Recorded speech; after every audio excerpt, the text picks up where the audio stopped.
حنا جايين من كل مكان للصويرة زينة البلدان نزورو ونرجع فرحان كالظبيل وللهيلولة حوض السليح وطوم حيلة نضربو شوفار هاد الليلة. ברשות מוריי ורבותיי וכלפי מסעוד השם, ברשות הרב רון שהיה שליטה et avec la permission du Rav David Ben Ezra, Rabbi David Ben Ezra, et bien sûr le futur député Be'ez Hashem à la Knesset, que Hashem lui donne bracha ve'atzlacha qui réussit. Amen. Que la bracha de Maran Rav Yosef soit avec lui. Amen. Mes amis, vous savez tous que nous sommes dans le mois d'Elul. Le mois d'Elul, c'est le mois de la Teshuvah. Moi, je suis marocain. Je suis né au Maroc. Voilà, je vous le dis. Je suis pas né en France. Je suis né au Maroc. J'ai étudié à la Yeshiva en Angleterre et en France. Donc, j'ai grandi à Essaouira. Tout ce que je peux vous dire, c'est que lorsque j'étais jeune, je me rappelle très fort qu'on sentait le mois d'Elul. On le sentait. C'est comme on prend un parfum et on le sent. Lorsque on goûte quelque chose, on sait ce qu'on mange. On mange un steak, on sait c'est un steak. On mange du poisson, on sait c'est un poisson. On mange un légume, on sait c'est un légume. On mange une pomme de terre, on sait c'est une pomme de terre. Mes amis, vous savez que les jours, ils ne se ressemblent pas. Chaque jour, c'est son jour. Mais bien sûr, si on parle de la création du monde, chaque jour, Hachem, il a créé quelque chose dans le jour, dimanche, lundi, mardi, etc. Shabbat, Hachem, il s'est reposé. Mais Rabotai, le mois d'Elul, c'est un mois tellement spécial que, a priori, chacun devait le sentir. Pas qu'il y a 60 ans, lorsque j'avais 8 ans, on pouvait le sentir. A priori, tout le temps, on peut le sentir. Pourquoi? Parce qu'il y a un passage. Il y a un verset qui dit Dirshu Hashem bimatz'o beyuto karov. Demandez à Hashem, Dirshu, demandez. Vous savez, lorsqu'on veut quelque chose, il faut demander. Tu ne demandes pas, tu n'as rien. Même une femme, si elle voit que son mari ne lui ouvre pas le cadeau, elle va essayer de lui faire comprendre, ça suffit, ça veut dire. Et tant que je m'achète un cadeau. Mais il faut demander. Il faut savoir demander. Et même, il vient le prophète, il dit, Biryoto Karov. Parce que, vous savez que lorsque quelque chose est à côté, à table, par exemple, vous avez quelque chose dans la table, tu n'as pas besoin de demander, tu te sers. Mais Akadosh Baruch Hu, il est à côté. Biryoto Karov, Akadosh Baruch Hu, il est à côté. Mais, est-ce que toi, tu es à côté? C'est ça le problème. Pour cela, Dirshu Hashem, il faut demander. Demande-toi, est-ce que tu es à côté ou tu es loin? C'est tout. Parce que moi, d'Elul, a priori, on devait le sentir. Comme moi, je le sentais lorsque j'étais jeune. Je me rappelle, partout on entendait le chauffard, partout on entendait les slihot. Je me rappelle très bien. Pessah, c'était pareil. Chaque fête, on la sentait. Bon, vous savez, les temps n'ont pas changé les fêtes. C'est vrai. Il y a 60 ans je vous parle lorsque j'avais 8 ans. Très bien. Mais il ne faut pas oublier que la fête, elle a sa date. Alors, c'est quoi la différence entre avant et maintenant? La fête, c'est toujours la fête. Le mois d'Elul ne change pas. Le mois d'Elul est toujours là. Mais malheureusement, il manque cette phrase de Dirshu. Il manque cette phrase-là de demander. Il faut demander. Alors, comment on demande? Demander, c'est la volonté. Je vais aller écouter un cours de Torah. Je vais aller au slihot. Je vais aller quelque part où je vais trouver ce que je cherche.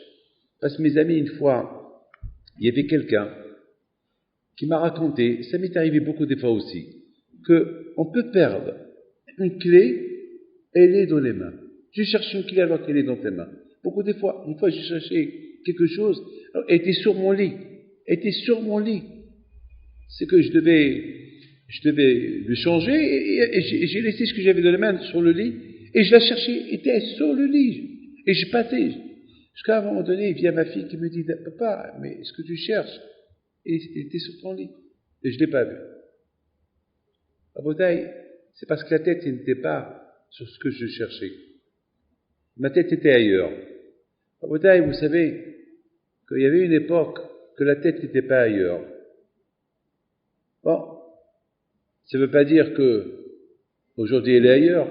Bon, peut-être aujourd'hui on vit dans un monde très perturbé, un monde un peu bizarre, un monde que, a priori, on devait avoir tout ce qu'on a besoin. Bémet, hein. Et malheureusement, la chose qui est tellement à côté, on ne la cherche pas. On ne la cherche pas. Vous savez, Rabotaï, on n'a jamais vu une époque où il y a tant de Torah, il y a tant de rabbanim qui font des conférences, qui ouvrent les cœurs des gens. On n'a jamais eu des gens comme la cache-route, par exemple, aujourd'hui, je me rappelle à Essaouira, à Pessah, il n'y avait rien. Il n'y avait que la pomme de terre, un peu de légumes, c'était ce qu'il y avait. Il n'y avait rien du tout, rien du tout. Il fallait que ma grand-mère nous faisait un peu de la confiture avec des légumes. Il n'y avait rien. Aujourd'hui, Baruch Hashem, il y a de tout. Il y a même, ils ont inventé même la pizza avec la matzah. C'est de la folie ce qui se passe aujourd'hui.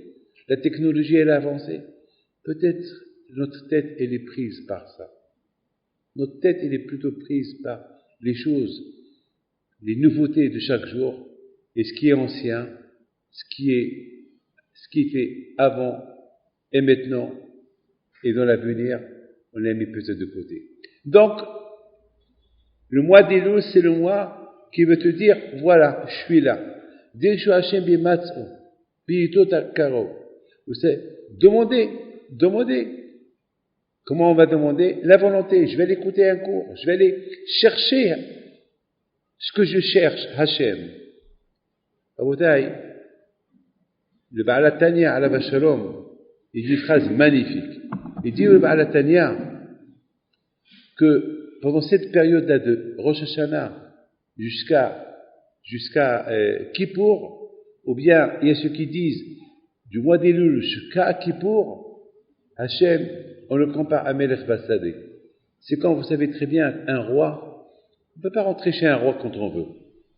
Mais même si tu as un rendez-vous, c'est pour obtenir un rendez-vous avec un roi, et tout le monde veut voir le roi. Alors c'est pas possible mais le roi, il sait qu'il ne peut pas recevoir tout le monde. Il le sait, il est occupé avec son royaume. Mais, parfois, le roi, il peut dire, il va fixer une date, il va dire tant, il va dire voilà, telle date, je vais être à tel et tel champ, je vais être là-bas, ou à un jardin. Et ceux qui veulent me voir, ils peuvent venir me voir. Voilà. Pas de rendez-vous, rien du tout. J'ai pas de garde-corps, rien du tout. Venez. Alors, bien sûr, Rabotaï, lorsqu'on sait que le roi, on n'a pas besoin de faire avec lui un rendez-vous, et on peut rentrer chez lui, bien sûr, tout le monde va courir.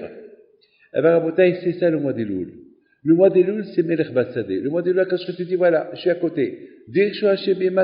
Voilà, je suis là. Biyotokarov, je suis à côté. Je suis à côté de vous. Avec venez.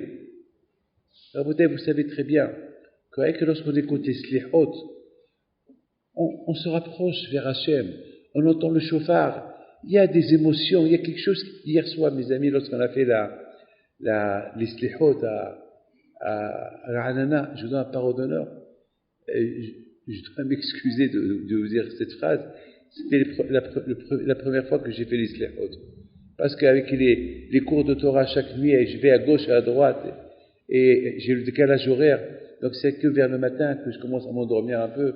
Donc, j'ai pas, les slihot, alors j'écoutais le chauffard, j'avais des frissons. J'ai commencé même à pleurer.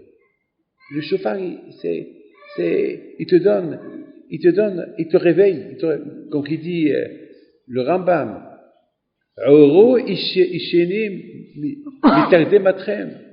réveillez-vous de votre sommeil. Alors, on sait très bien que lorsqu'on dort, On est dans le sommeil, alors c'est quoi? Réveillez-vous de votre sommeil, de votre profond sommeil. Alors peut-être beaucoup de fois on croit qu'on est réveillé, on n'est pas réveillé. On se trouve dans un sommeil très profond, à tel point que même le chauffard, on n'en l'entend pas. Même le chauffard, il rentre pas, il pénètre pas dans la tête. Il ne pénètre, il ne fait ni chaud ni froid. Alors là, on est ça prouve qu'on est très très loin. Alors mes amis, qu'est-ce qu'il faut faire? Alors mes amis, vous savez, lorsque on veut laver un vêtement, et on voit que le vêtement il reste toujours sale, alors encore on essaie encore un peu de javel, on essaie jusqu'à à la fin, on gagne, il est propre. Eh bien, Rabotai, Hachem nous a donné le mois des Louls pour se réveiller, pour se rapprocher vers lui, parce qu'il est là, il est bastadé. Ah, peut-être, on est un peu loin des premiers temps.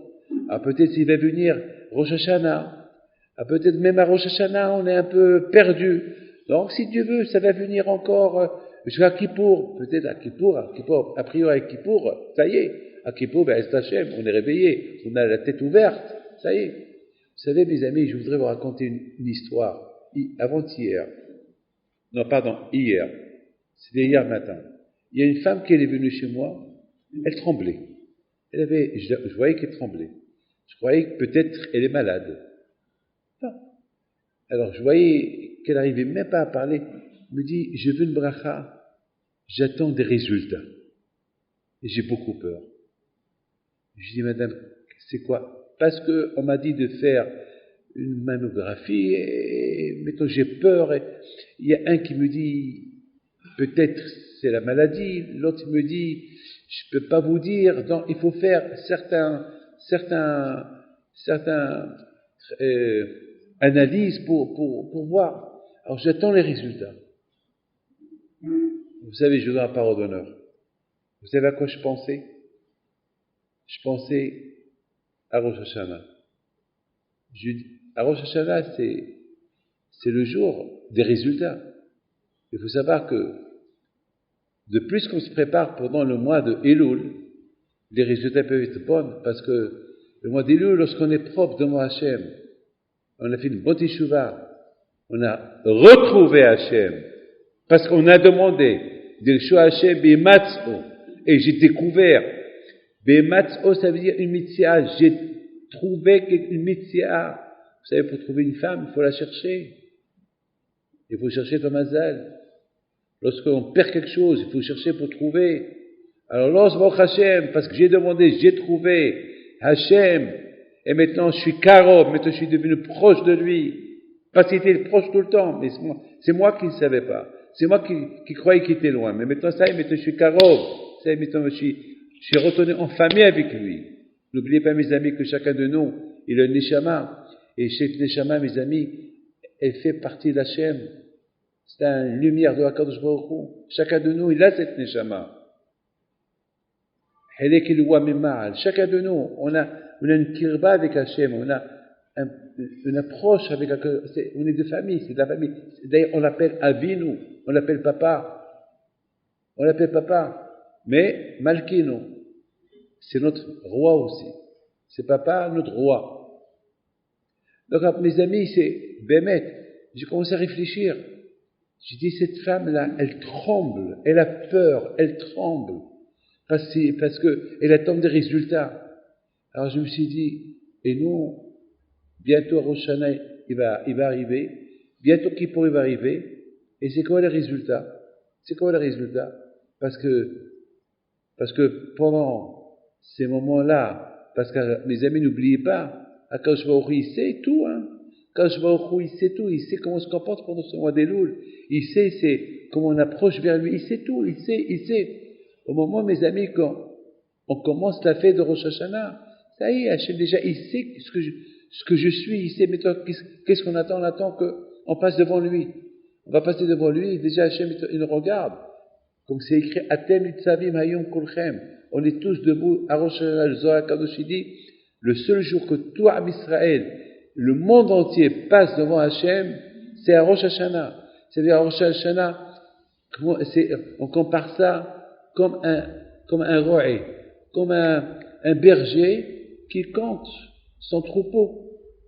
Et il va dire, bon, celui-là c'est à l'abattoir, celui-là c'est je le garde pour l'année prochaine, et voilà. Vous savez mes amis, c'est comme ça que ça passe aussi. À Rosh Hashanah, on est tous considérés comme un troupeau qu'on passe devant Akadosh Baruch Hu et Hachem il voit. Il voit Hachem. Mais ça tout dépend comment on est, comment on se comporte, s'est comporté pendant le mois d'Elul. Vous savez mes amis, j'ai vu un grand Baal Moussar qui dit comme ça m'a fait peur ce qu'il dit ce Baal Moussar. Il dit que Elul, c'est, si j'enlève le mois Aleph, il reste Loul. Loul, c'est la cage où il y a des poulets. Là où il y a des poulets. Ça veut dire, à Bretagne, le mois d'Elul, c'est on se trouve dans une cage. Voilà. Le mois d'Elul, c'est on se trouve dans une cage. Voilà. On ne sait pas, est-ce qu'on va s'en sortir ou pas? On ne sait pas. Alors, ben, la chaîne, pour qu'on se sorte bien, alors on a besoin d'un approche vers Akadosh Baruch Hu. Mais ce matin à Bretagne, au collège, j'ai expliqué que le mois d'Elul lui-même, c'est une cage. Le mois d'Elul lui-même, je ne parle pas des poulets, une cage de poules, non. C'est que moi, David Pinto, je me trouve entouré dans ce mois d'Elul. Avec cette Kidusha, ce que ce mois-là représente, la sainteté qu'il représente, je me trouve à l'intérieur. Alors David, réveille-toi. David, tu ne vas pas faire... change. Le mois d'Elul, c'est un mois de changement, de comportement. Pour Beth Hashem, vous savez, c'est comme on fait un effort pour se laver, et à Akadosh Baruch Hu, Beth Hashem, lorsqu'il va arriver le mois de Rosh Hashanah et Kippour, il va nous dire, tiens, arrêtez au trême, ça y est, je vous ai purifié, vous êtes blanc, vous êtes super, vous êtes bien. C'est vers la bouteille, je voudrais vous raconter une histoire que j'ai racontée cette semaine passée. Aujourd'hui, c'était la Iloula de mon père à la Shalom Ashdod. Et mes amis, il y a quelqu'un qui, vous savez, on vit dans les histoires. On vit toujours dans les histoires. Il faut savoir une chose, que les histoires, c'est l'aïmouna. La bouteille, le plus important. Moi, aujourd'hui, je m'intéresse plus aux miracles. Je veux plus savoir. Je veux plus que les gens me disent, viens, Rabbi David, je te raconte un miracle. Il me manquait quelque chose, j'ai trouvé, je veux ça, j'ai trouvé. Aujourd'hui, mes amis, les miracles, chaque juif, il peut faire des miracles. Il n'y a pas aujourd'hui, même les miracles de Rabbi Shimon Bar Yochai, chacun de vous ici peut les faire. Avec l'aïmouna, on peut tout faire. Chacun de vous ici peut faire les miracles. Et alors, vous savez, c'est quoi le plus grand miracle? Le plus grand miracle, c'est les midot. Le plus grand miracle, c'est les qualités. C'est les qualités. Quelqu'un qui est anav, humble. Quelqu'un qui fait du hesed. Quelqu'un qui n'est pas rancunier. Quelqu'un qui ne va pas parler du lashon hara, la médisance. Quelqu'un qui rentre chez lui à la maison et qu'il sent que le repas est brûlé, il ne va pas crier à sa femme. Voilà, c'est les midot, les qualités, les midot. Eh bien, Rabotai, il y a une histoire. Une fois, mon père, Alav Shalom, beaucoup de fois, vous savez, tout le monde connaît que mon père ne sortait pas de la maison. Toute sa vie, il a vécu dans sa vie 75 ans ou 73 ans. Peut-être les 3/4 de sa vie, il les a passés à la maison. Il n'était pas toujours dans la rue. Et mes amis, hier, je savais que je devais donner un grand cours, mais je voulais savoir, j'ai prié à Hachem, qu'est-ce que je peux dire sur mon père? Qu'est-ce que je peux dire? Je voulais quelque chose qu'on me raconte sur lui. Et j'ai commencé à réfléchir, j'ai pris les livres, les gens qui racontent sur lui. Et encore, je vais raconter un miracle. On a ras-le-bol des miracles. On veut maintenant quelque chose qui représente l'homme, pas un miracle, quelque chose de naturel, quelque chose pied sur terre, pas au-delà de ce qu'on peut penser. Non, quelque chose de pied sur terre. Vous savez pourquoi on appelle Rabbi Meir Baal HaNes? Pourquoi on n'appelle pas Rabbi Shimon Bar Yochai Baal HaNes? C'est Rabbi Shimon Bar Yochai qui fait les miracles. Pas Rabbi Meir Baal HaNes, Rabbi Meir Baal HaNes, c'est un Mishnah Rabbi Meir. Le Nes de Rabbi Meir toute sa vie c'était la Torah. C'est ça. Sa vie c'était la Torah. Le Nes, quelqu'un qui s'assoit, qui étudie la Torah. Comme par exemple une fois, la Gemara raconte une histoire, une fois il y avait deux de Rechaim, qui fumaient Shabbat. Et jusqu'à Rabbi Meir, et c'était des voisins de Rabbi Meir, et ils faisaient les grillades de Shabbat. Rabbi Meir, il rentre chez lui, il a commencé à les insulter. Et sa femme lui dit, Meir, pourquoi tu les insultes? Mais tu vois ce qu'ils font? Et le Shabbat, ils allument, regarde qu'ils sont au Shabbat, et devant moi. Il lui a dit, sa femme, Meir, au lieu de les insulter pour qu'ils crèvent, prie pour eux qui font teshuva. Pourquoi tu les insultes? Et Rabbi Meir Balanes, il regarde sa femme, il lui dit, tu as raison. Tout de suite, il a commencé à prier pour eux, et ils ont fait teshuva. Ça, Rabotai, ça c'est une belle qualité de Rabbi Meir. Il a écouté sa femme. Et c'est incroyable que sa femme était aussi. C'est ça la tzidkout. Alors, Rabotai, je voulais raconter quelque chose. Mais je ne savais pas quoi raconter sur mon père. Jusqu'à hier matin, il y a une femme qui vient chez moi. Une femme, elle s'appelle Madame Boussidan. Elle habite à Kfar Yona, pas loin de chez ses parents. Elle vient, elle me raconte une histoire. Elle me dit, vous savez que, avant de venir chez vous, mon père, son père à elle, il lui raconte une histoire. Il lui dit, ah, tu vas aller voir le petit-fils de Rabbi Chaim Pinto. Tu sais que son père, je le connais bien. Alors, elle lui dit, comment tu connais son père? Ben, parce qu'une fois, ton grand-père à toi, ça veut dire son père à lui, il était malade, donc je suis parti à Ashdod, et je suis parti le voir pour qu'il me fasse une bracha pour mon père. Et lorsque Rabbi Moshe Pinto, il a entendu le nom de mon père, il me dit, mais le pauvre, il est malade, mais c'était mon ami d'enfance, c'est un grand ami à moi, je voudrais bien aller le voir. Alors moi je lui dis, Rabbi Moshe, c'est impossible, parce qu'Ashdod, Kfar Yona, à l'époque, il y a 50 ans, il y avait pas beaucoup de routes, et Kfar Yona, il s'appelait un Kfar, c'était rien que une petite ville, c'est rien du tout. Et à l'époque, il fallait changer des bus. Il lui a dit, ça va te prendre au moins toute la journée dans les bus. Alors, Rabbi Moshe, il lui demande, et toi, comment tu es venu chez moi? Il dit, moi, je suis venu en moto. Tu es venu en moto? Alors, je vais avec toi. Tu me prends avec toi en moto. Il lui dit, Rabbi Moshe, toi, tu montes avec moi sur la moto. Imaginez-vous, vous voyez arriver dans une motocyclette, pour vous donner un cours. Vous allez rigoler. Imaginez-vous, tout le monde, les journalistes, ils vont venir, vont me filmer. C'est de la rigolade. Ah ben, mes amis, j'ai trouvé, c'est la plus belle histoire des histoires que j'ai écoutées sur mon père. J'ai mis de côté tout ce qu'on me raconte des miracles qu'il a fait, les qualités. Pour aller visiter un malade, elle est partie en moto 60 km. En moto. Il avait à cette époque, mon père, 63 ans. Ça, Rabotai, c'est la gadloute. Rabotai, en 2 mots, je termine. Je sais que vous avez une longue soirée de Torah. Je voudrais simplement vous dire, n'oubliez pas, c'est le mois de... Je sais que Rabbi Gonchane, il est expert pour chauffer les cœurs.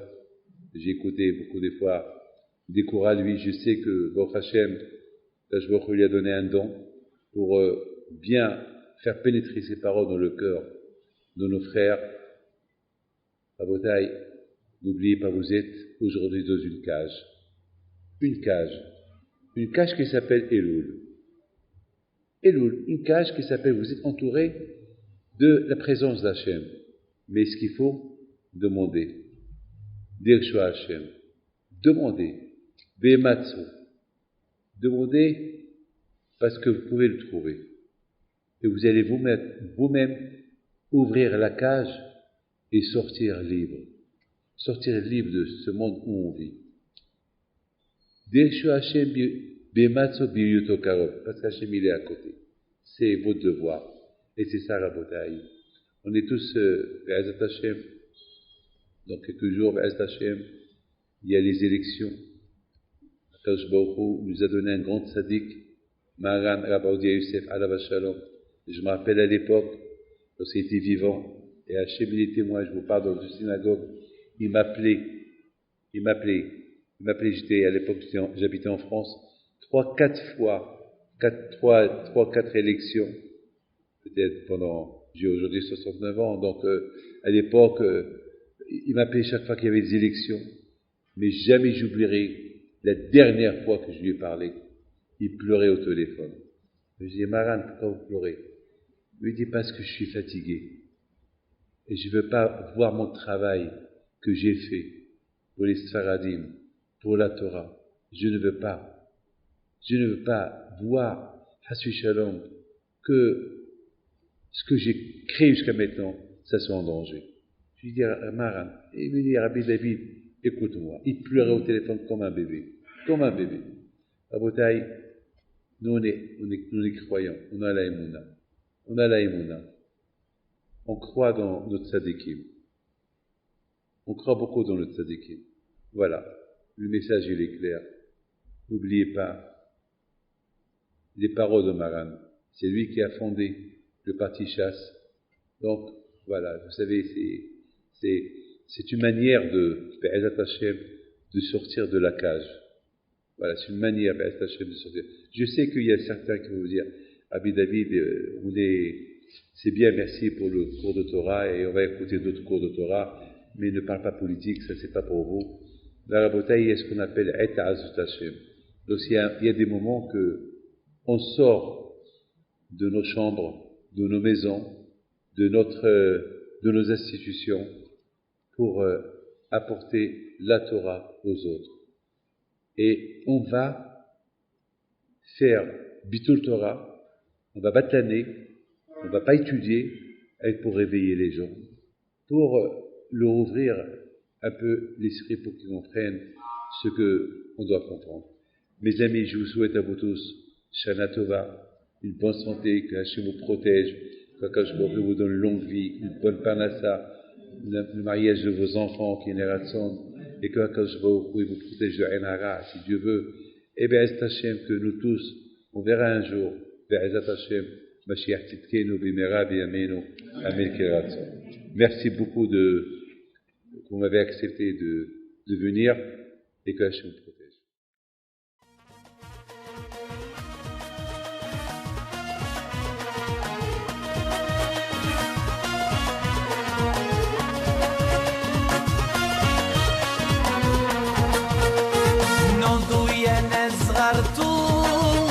على ربيع حيم بنتو وقف لنا زي خو